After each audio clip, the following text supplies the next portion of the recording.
नमस्कार, मी प्रतीक्षा. डीएनए मराठीमध्ये आपलं स्वागत. महाराष्ट्र राज्य मार्ग परिवहन महामंडळ कर्मचारी सहकारी पतसंस्था मर्यादित शक्ती सहकार छत्रपती संभाजीनगरची पंचवार्षिक निवडणूक 20 मे 2025 रोजी होत असून महाराष्ट्र एसटी कामगार संघटनेचे अध्यक्ष संदीप शिंदे हे आज परभणीत प्रचार दौऱ्यात आले होते.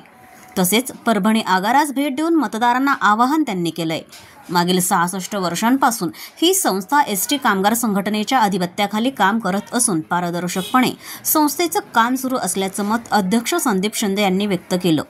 पुढे बोलताना त्यांनी सांगितलं, येत्या 20 मे रोजी महाराष्ट्र एसटी कामगार संघटनेच्या सर्व 17 उमेदवारांना बस या निवडणूक निशाणीवर शिक्का मारून विजयी करावे.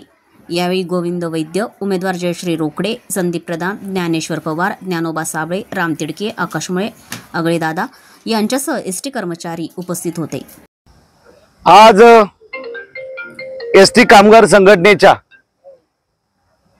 पॅनलच्या प्रचारार्थ आमची मराठवाड्याची जी सीसीएस लागलेली त्याच्या प्रचारार्थ परभणी डेपोमध्ये आज आमची बैठक झाली. मराठवाड्यातून प्रचंड प्रतिसाद मतदारांचा आम्हाला मिळत आहे. गेली 65 वर्षे ही संस्था आम्ही इमानतदारी आणि पारदर्शी व्यवहार करून सांभाळत आहोत.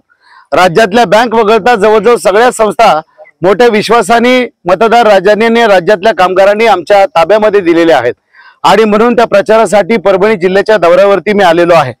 या पॅनलमध्ये या प्रचारामध्ये या सीसीएसच्या निवडणुकीमध्ये 3 पॅनल एकूण पडलेले आहेत, ज्यामध्ये मान्यताप्राप्त संघटनेचा पॅनल आहे, सदावर्तींचा एक पॅनल आहे आणि पडळकर खोतांचा एक पॅनल आहे, ज्याच्यामध्ये कर्मचारी मोठ्या संख्येने आम्हाला निवडून देतील यामध्ये तरी माझ्या मनामध्ये कुठलीही शंका नाही.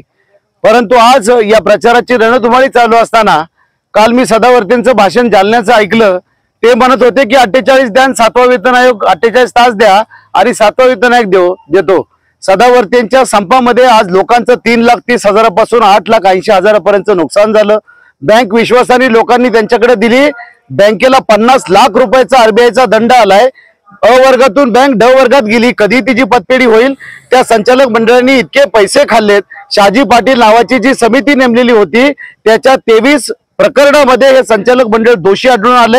यांनी प्रचंड आर्थिक गैरव्यवहार केल्याच्या निष्पन्न झालेलं आहे. आरबीआयने त्यांच्यावरती कारवाई करण्यासाठी आम्ही त्या ठिकाणी सहकार आयुक्तांना पत्र दिलेलं आहे. सहकार आयुक्तांनी बरखास्तीचा प्रस्ताव पाठवल्याचंही आम्हाला कळालेलं आहे. प्रतिनिधी बालाजी कांबळे, डीएनए मराठी, परभणी.